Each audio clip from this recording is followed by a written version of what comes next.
주일 예배에 함께 참여하신 한성교회 모든 성도 여러분을 환영하고 축복합니다.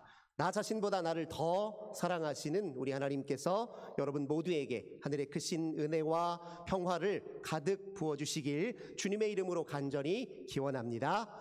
저는 앞으로 7주간 다윗 한계를 딛고 주를 보다 라는 주제로 말씀을 전하려고 합니다. 다윗 이야기를 통해서 우리의 삶을 반추해보고 더 나은 삶을 향해서 훈련하는 계기가 되었으면 좋겠습니다. 오늘은 그 첫 번째 시간으로 열등감에 맞서다, 이런 제목으로 함께 은혜 나누겠습니다. 다윗 이야기, 너무 친숙한 이야기죠. 하지만 여전히 매력적이고 영감 넘치는 이야기입니다.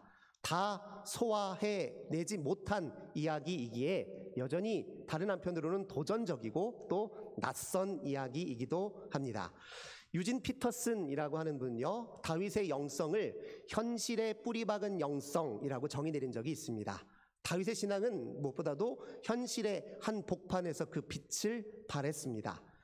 예배당에서 잠깐 확인하는 정도의 신앙이 아니라 그의 신앙은 그의 삶의 원리이자 삶의 방식이었습니다. 누구나 다 온전하고 충만한 삶을 꿈꾸죠. 다윗은 그 온전하고 충만한 삶의 토대에 신앙을 두었습니다. 그래서 우리가 다윗 이야기에 주목하려고 합니다. 다윗은 일상의 자리에서 하나님을 늘 마주했습니다. 예배당에서 잠깐 하나님을 찾은 것이 아니라 어떤 삶의 자리에서도, 어떤 삶의 현실 속에서도 하나님과 접속하는 일을 최우선시하였고 그 일에 최우선적 관심을 보였던 인물입니다. 그는 늘 하나님을 의식하는 그 의식의 지평 위에서 자기 현실을 보았습니다. 현실 너머에서 현실을 본 것이죠. 하나님의 임재를 그 기다리는 자세로 때로 위협적이고 위태로운 현실을 견뎠고 그걸 극복하여 넘어섰습니다. 누구나 다 힘든 일을 직면하면 피하고 싶고 도망가고 싶은 게 사람 마음인데, 그게 우리 연약한 모습인데 다윗에게도 그런 마음 왜 없겠어요? 그런데 그런 내적 장애물들 앞에서 다윗은 믿음으로 그것을 다루고 넘어서고 극복해냈습니다. 이것이 이제 다윗입니다. 그는 우리가 무엇을 그에게서 주목해야 하는지를 잘 보여주는데요. 우리는 그가 누구였는지에만 관심을 기울이는데 진짜 우리가 주목해야 될 것은 그가 누구와 함께 했느냐입니다. 그가 자신을 누구라고 생각했는지보다 훨씬 중요한 것은 그가 누구를 통해서 자기 자신을 늘 인식했느냐가 훨씬 중요합니다. 우리는 어떤 대상과의 관계 속에서 자기 자신을 인식하고 평가하기 마련입니다. 어떤 대상과 결부시켜서 자기를 받아들이게 되어 있어요. 내가 가치 있다 여기는 것과 동일시한 그를 나라고 인식합니다. 그래서 우리가 그렇게 세상의 소유와 업적과 지위와 이미지에 그렇게 목을 매 두고 사는 것입니다. 그런데 가만히 생각해 보면 우리 자신의 가장 최우선적인 관계, 원초적 관계는 하나님과의 관계입니다. 누구나 그 관계 속에서 생명을 얻었고 그 관계 속에서 생을 시작했습니다. 다윗은 적어도 하나님을 가까이 하는데 마음을 다했고 그 어떤 관계보다도 하나님과의 관계가 자기 존재의 최우선적임을 직시하고 알았습니다. 그 점이 우리가 바라보고 주목해야 할 점이죠. 다윗은 그 삶에 있어서 많은 이력과 공적이 있었어요. 두말하면 잔소리다 싶을 정도로 우리 잘 알고 있지요. 역대 이스라엘 중에 가장 위대한 왕으로 꼽혔습니다.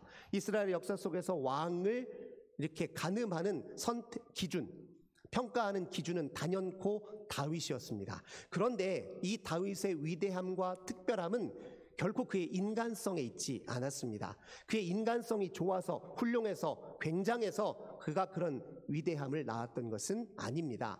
정직하게 다윗 이야기를 들여다보면요, 다윗의 인간성이 얼마나 모순적이고 이중적이고 양가적인지 모릅니다. 그냥 평범한 우리하고 똑같아요. 그의 밝은 면만 볼 것이 아니라 어두운 면을 정직하게 잘 들여다보면, 그 모든 걸 종합적으로 살펴보면 다윗은요, 영웅과 소인을 오락가락 했습니다. 어떤 때는 영웅이 되기도 하고요, 어떤 때는 누구보다도 비열하고 또 소인배 같이 행동을 했습니다. 이 사람 같은 사람 맞아? 할 정도 의구심이 들 정도였습니다. 우리도 때로 그럴 때 있잖아요. 그의 내면에 역시 선과 악이 같이 공존했습니다. 강인함과 소심함이 그에게 뒤섞여 있었습니다. 그의 내면에는 긍정적인 정서만 있었던 것이 아니고 부정적인 정서도 같이 있었습니다. 당연히 상처도 있었겠지요. 가만히 보면 다윗이 순진한 것 같지만 잘 살펴보면 자기 속 잘 챙기는 아주 계산적인 측면도 있습니다. 이상주의자 같지만 현실주의자이기도 했습니다. 그러니까 그 삶에는 모순적이고 양가적이고 그리고 복합적인 차원이 있다는 거예요. 우리도 그렇잖아요. 그러니까 그의 위대함은 그의 인간성에 있지 않았습니다. 그럼 어디에 있었습니까? 그는 비록 모순적이고 양가적인 인간성, 한계가 분명하고 또 불완전한 그 인간성을 가지고 있었지만 그 한계를 딛고 주를 바라보았다는 것이 그의 특별함의 힘이고 기원이었습니다. 그는 좌충우돌하는 인생을 살았습니다. 어떻게 보면 오락가락한 인생을 살았지만 그러나 그 삶의 한 복판에서 하나님이 함께 계셨습니다. 그것이 그의 특별함입니다. 이런 점에서 보면 우리도 다윗의 인생을 우리의 인생에 비추어 볼만 합니다. 다윗의 그 평범한 인간성 우리와 똑같아요. 다를 바 하나도 없습니다. 그를 통해서 우리 자신을 얼마든지 비추어 볼 수 있습니다. 우리 자신에 대한 과대평가를 내려놓고 우리 스스로 우리 자신을 직시해 보면 얼마든지 다윗 이야기를 통해서 하나님을 만날 수 있습니다. 다윗 이야기 속에서 역사하셨던 그 하나님이 내 인생에도 그렇게 역사하시겠다 충분히 우리가 가늠하고 깨달을 수 있습니다. 그래서 우리가 다윗 이야기를 주목해 보려고 하는데요. 특별히 저는 7주 동안 다윗이 왕위에 등극하기 전까지의 이야기를 주목해서 보려고 합니다.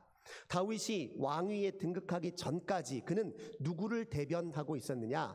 소위 말하는 평범한 소시민들, 환난당한 자들, 마음이 원통한 자들, 아픈 자들, 사회에서 주변인으로 밀려난 자들, 의지할 것이라고는 신앙밖에 없는 사람들을 대변하고 있었습니다. 네, 우리같이 평범한 사람들을 대변하고 있었기 때문에 다윗이 왕위에 등극하기 전까지의 그 인생을 살펴보려고 합니다. 다윗의 이야기는 사무엘상 16장에서부터 시작합니다. 다윗의 등극의 배경에 대해서 우리가 먼저 이해를 할 필요가 있습니다. 이스라엘은 사사 시대를 지나서 이제 왕정 체제로 전환기를 맞이했습니다.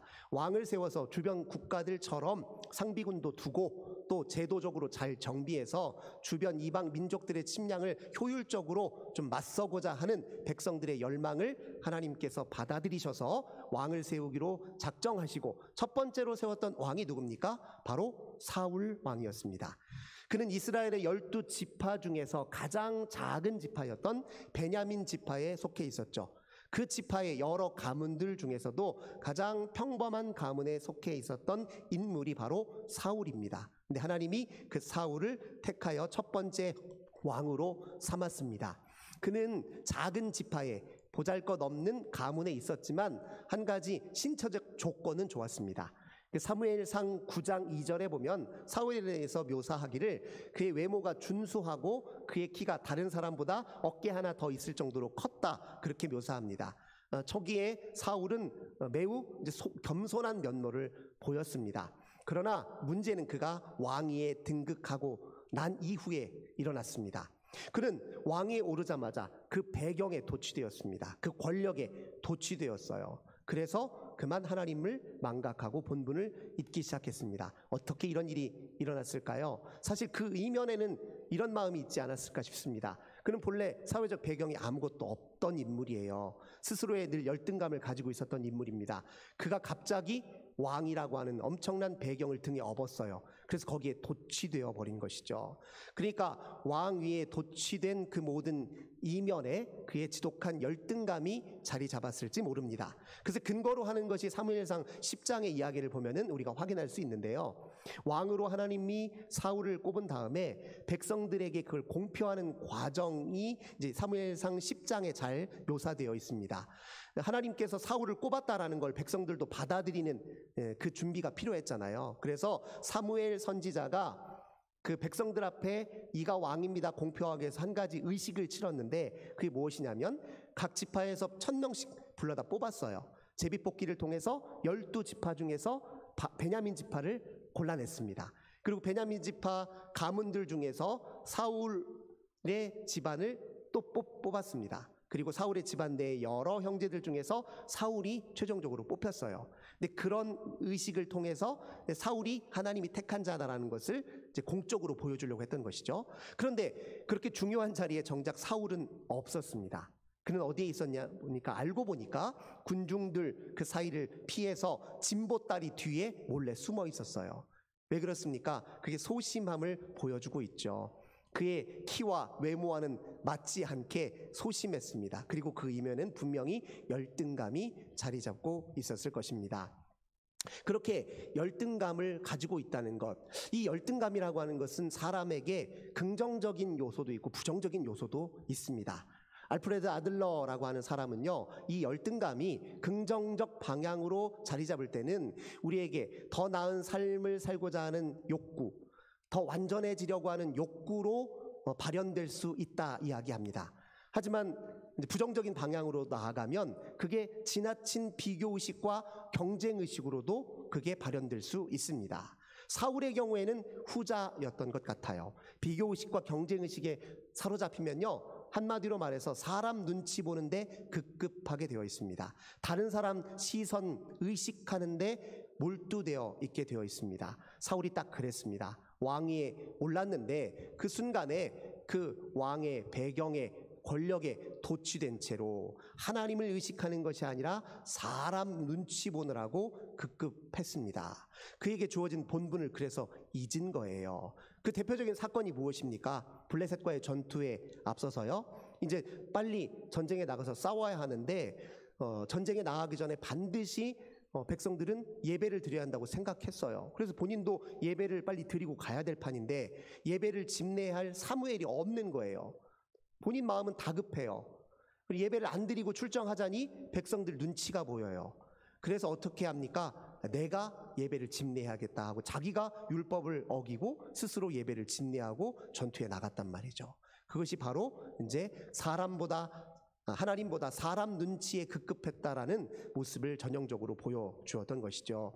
그렇게 사울은 사람을 의식하기 시작하면서 그의 본분을 잊었습니다. 본래 이스라엘의 왕의 근본적인 본분은 무엇이냐? 진짜 왕은 하나님이시니 내가 통치할 때 하나님의 법도에 따라 통치해야 된다라고 하는 확고한 의식이 이스라엘 왕이 가져야 될 가장 중요한 본분이었어요. 이걸 새까맣게 잊어버린 거죠. 그래서 사울이 타락하고 점차 하나님을 거슬리기 시작했습니다. 그래서 하나님이 작정하셨죠. 사울을 폐위하기로 작정하셨습니다. 그리고 하나님의 마음에 딱 맞는 다른 왕을 택하기로 결정하셨습니다.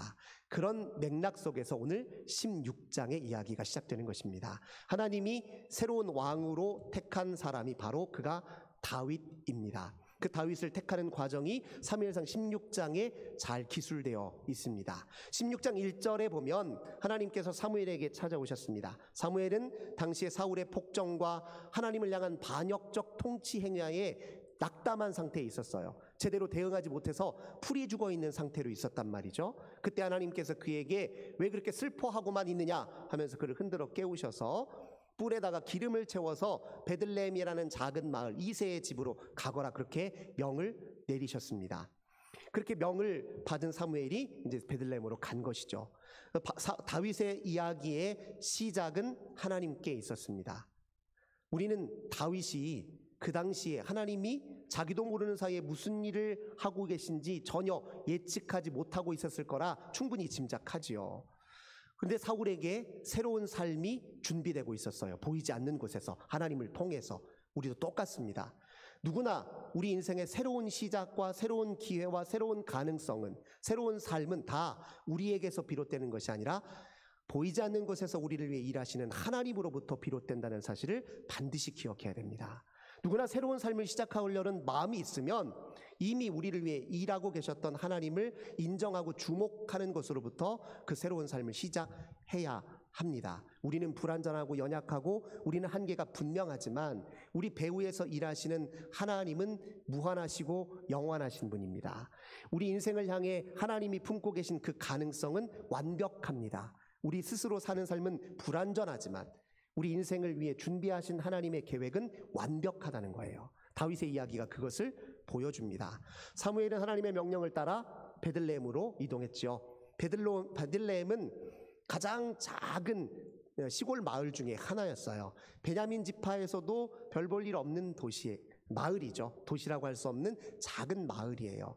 그 마을에 사무엘 선지자, 당시에 위대한 선지자로 추앙받던 사무엘이 방문했어요. 그 마을 사람들이 어떤 반응을 보였을까요? 당연히 반가워해야 될 판인데 두려웠어요. 왜 그러냐면, 아니 이렇게 위대한 선지자가 왜 우리 초라한 이런 마을에 방문하셨을까? 혹시 우리가 무슨 잘못을 저질렀나? 우리가 뭐 잘못한 게 있나? 우리에게 벌을 주시려고 왔나? 이런 두려운 마음이 생겼어요. 그래서 뭐라고 그 마을의 어른들이 사무엘을 보고 얘기했냐면, 혹시 평안을 빌어주시기 위해서 오셨나요? 이렇게 주저주저하고 두려운 마음으로 이렇게 물었어요. 왜 그렇습니까? 그 이면에 두려움이 있기 때문에 그래요. 시골 마을 사람들은 스스로를 사회적 주변인이라고 생각하기 쉽습니다. 별 볼 일 없고 보잘것없는 인물이라고 생각해요. 그러니까 위대한 선지자의 방문은 어울리지 않는다고 생각하고 스스로 위축되어 있는 것이죠. 어린아이들도 그런 경우가 있습니다. 어른들, 권위자 앞에 서면 위축되고 자꾸 불편해서 피하고 싶어하고, 그게 역으로 잘못 발현되면 권위에 괜히 막 못되게 저항하는 친구들이 있어요. 근데 그 이면에 보면 사실 두려움이 있어요. 어떻게 평가할까? 나를 뭐라고 이야기할까? 나에 대해서 혹시 핀잔하고 잘못된 걸 꼬집지 않을까 하는 두려움 때문에 그렇게 주저하는 마음들이 있죠. 그 아이들의 이면에 열등감이 작용하고 있습니다. 베들레헴에 살고 있는 사람들에도 집단적 열등감이 있었는지 모르겠습니다. 선지자의 방문을 두려워했으니까요. 그 마음을 알았는지 사무엘은 어떻게 얘기합니까? 내가 제사 드리러 여러분들에게 방문한 것입니다. 안심을 지켜놓고 사무엘이 이새의 집에 찾아갑니다. 그리고 아들들을 다 불러내요. 영문을 모르지만 이새는 사무엘이 말하는 대로 아들들을 다 불러옵니다. 현장에 아들들을 세워놓고 한 사람씩 사무엘에게 이제 차례대로 보이는 거예요. 당연히 당시의 관례에 따라 장자, 큰아들부터 이새가 소개를 했을 것입니다. 큰아들의 이름은 엘리압입니다. 사무엘은 엘리압을 보고 첫눈에 반했어요. 마음에 쏙 들었습니다. 딱 보니 왕감이에요. 체격도 그렇고 외모도 그렇고 풍기는 이미지가, 남성미가 아주 훌륭해 보였습니다. 그래서 이 사무엘상 16장 6절에 보면 이렇게 얘기해요. 사무엘이 여호와께서 기름 부음 받은 자가 주님 앞에 있도다, 이렇게 경탄을 합니다. 웬걸요? 근데 하나님이 사무엘과는 다르게 판단하셨습니다. 우리가 익히 잘 알고 있는 말씀이죠. 하나님이 뭐라고 사무엘상 16장 7절에 사무엘에게 이렇게 얘기합니다. 용모와 키를 보지 말라. 내가 보는 건 사람과 같지 아니하니 사람은 외모를 보거니와 나는 중심을 보느니라. 이렇게 이야기를 합니다. 가만히 보면요, 엘리압은 누구를 연상시키죠? 사울을 연상시킵니다. 사울을 묘사할 때 그의 용모가 준수하고 키가 크더라 얘기했죠. 엘리압이 딱 그랬거든요. 이미 우리는 앞에서 사울을 통해 확인했습니다. 사람을 선택할 때 그 기준을 외모나 키로 잡으면 안 된다. 즉 외현적 겉으로 드러나는 자질과 재능으로만 사람을 평가하면 얼마나 허망한 일인지를 이미 확인했잖아요. 하나님께서 그래서 사무엘에게 용모와 키를 보지 말라 말씀하십니다. 중심을 보라 이렇게 말씀하십니다. 중심이 무엇을 뜻합니까? 중심은 우리 내면 깊은 곳의 지향성과 의지를 뜻합니다. 우리 내면 깊은 곳의 의도를 뜻합니다. 이 사회적 외피를 다 초월하여 있는 자아 깊은 곳에 신앙이 움트고 신앙이 자라고 그 신앙이 역동하는 내적 공간을 우리가 중심이라고 얘기합니다. 하나님은 그 중심이 하나님께 개방되어 있고 그 중심으로부터 하나님을 지향하는 사람들을 찾는다는 것을 사무엘에게 일러 주었습니다. 사무엘이 이제 정신이 바짝 들었습니다. 그리고 더 꼼꼼한 시각으로 매서운 눈으로 다른 아들들 하나씩 다 보기 시작했어요. 그런데 볼 때마다 하나님이 택하지 않아요. 다 하나님이 묵묵부답입니다. 다 내가 택하지 않은 이들이라고 이렇게 얘기해요. 현장에 7 아들이 있었는데요, 그 아들을 다 보는데도 하나님이 아무런 응답이 없으세요. 사울이 불안한 마음이 생겼습니다. 분명히 이새의 집을 방문하라 하셨는데 아들을 다 봤는데도 하나님이 아무 말씀 없으시니, 그래서 사무엘이 불안한 마음으로 이새에게 묻습니다. 아들이 이게 전부입니까? 알고 보니까 한 아들이 또 있었으니 8번째 막내 아들 다윗이 그였습니다. 그 중요한 자리에 다윗이 없었어요. 어디에 있었습니까? 양을 돌보기 위해서 들판에 나가 있었습니다. 이 말인즉슨 다윗은 아버지의 안중에 없었다라는 말입니다. 그가 어렵기도 하지만 아버지 생각에 그렇게 별 볼 일 없어요. 볼품 없어요. 딱히 누구에게 자랑하고 낼 만한 구석이 없어서 중요한 자리에 다윗은 굳이 부르지 않았던 것이죠. 다윗이 그게 처한 현실이었습니다. 가만히 보니까 다윗이 그렇게 많은 형제들 속에서 매우 많은 우여곡절을 겪었을 듯하다, 우리가 충분히 짐작할 수 있죠. 과거에 형제 많은 집에 막내로 산다는 것은 굉장히 어려움들이 많이 있었을 것입니다. 다윗처럼 그렇게 아버지 안중에 들지 못해서 제대로 교육받을 기회도 없었을 것이고요. 형제들한테 좋은 거 다 빼앗겼을 것입니다. 이런 상황 속에서 살았다면 일반적으로는 그의 마음속에 여러 부정적 정서들이 자리 잡았을 확률이 매우 높지요. 분노도 있었을 수 있습니다. 피해의식이 있었을 수 있죠.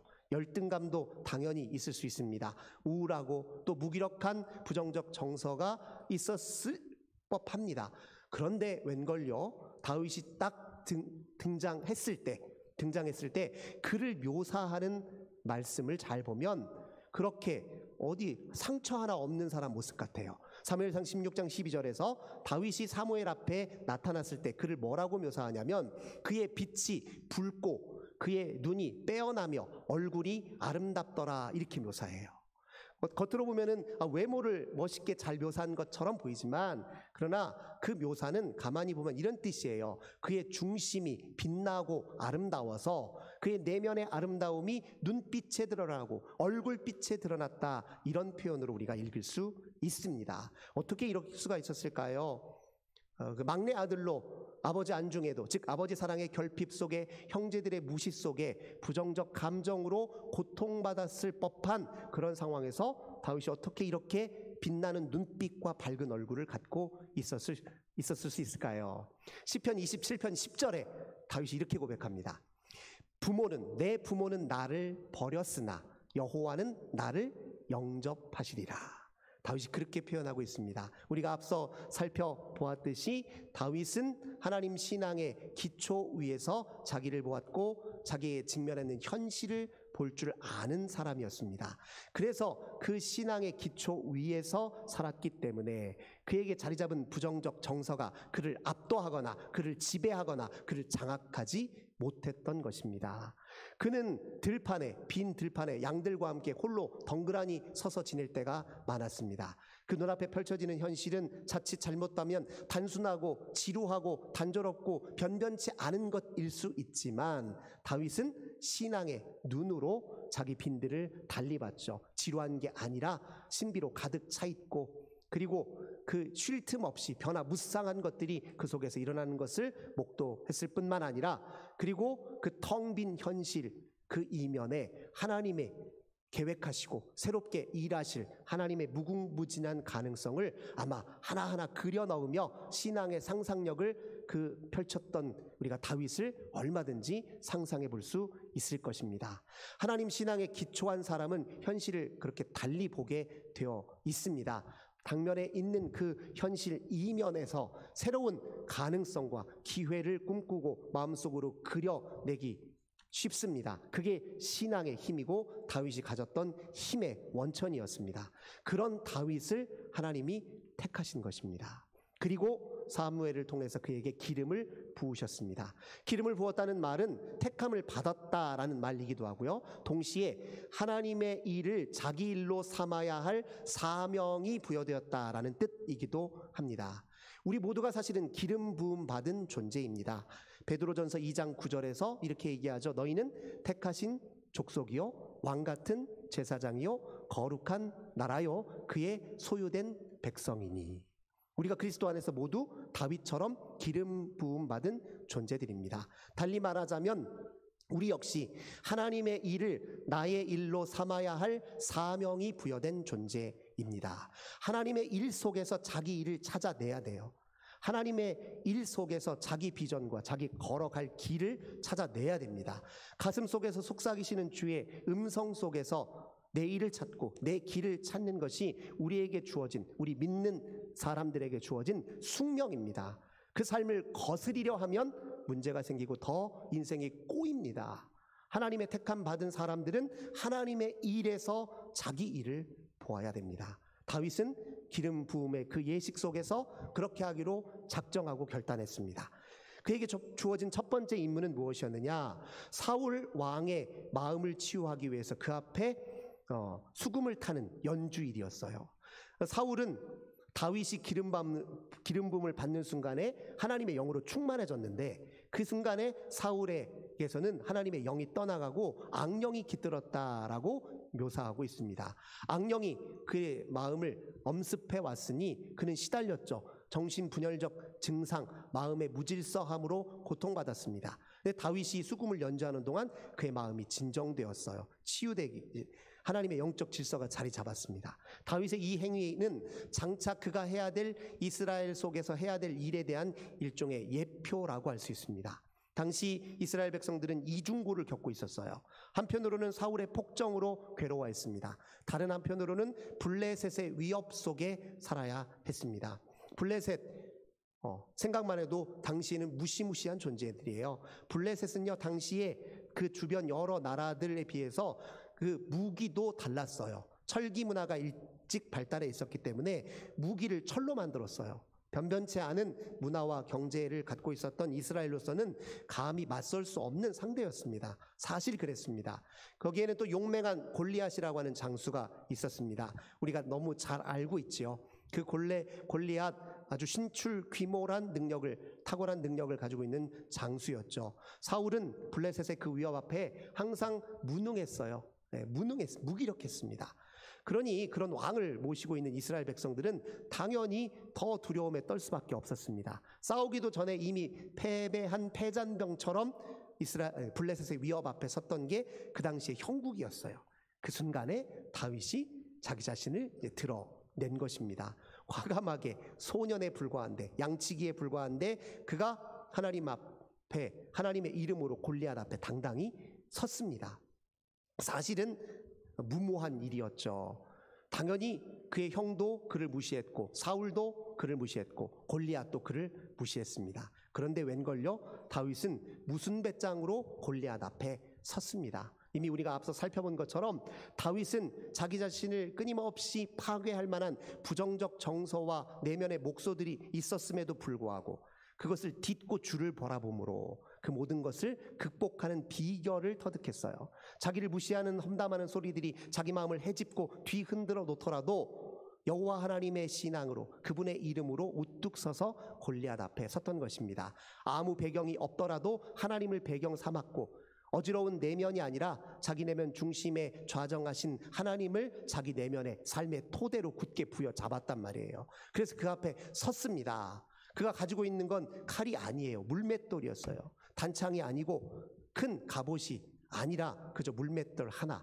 양치기 소년들이 사나운 짐승들로부터 양을 지키기 위해서 들었던 물맷돌이 전부예요. 무슨 배짱으로 그렇게 했을까요? 이 물맷돌 내가 드는 것이 아니라 하나님 손에 들려 있다면 이것으로도 저 골리앗쯤은 무너뜨릴 수 있다, 그렇게 믿었기 때문에 그렇게 섰던 것이죠.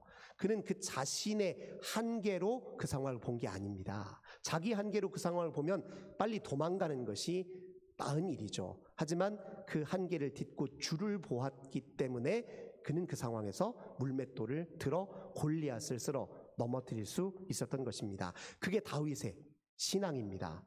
우리도 이 험난한 현실, 답답한 현실, 가슴이 숨이 벅차오르는 현실 앞에 설 때 우리가 어떻게 대응하는지를 한번 살펴보십시오. 안 되는 이유, 못하는 이유, 하면 안 되는 이유, 불안한 이유, 두려운 이유, 온갖 그런 이유들만 먼저 마음에 떠올리고 그것 때문에 더 괴로워하고 있는 것이 우리들의 모습은 아닌지 되돌아볼 필요가 있습니다.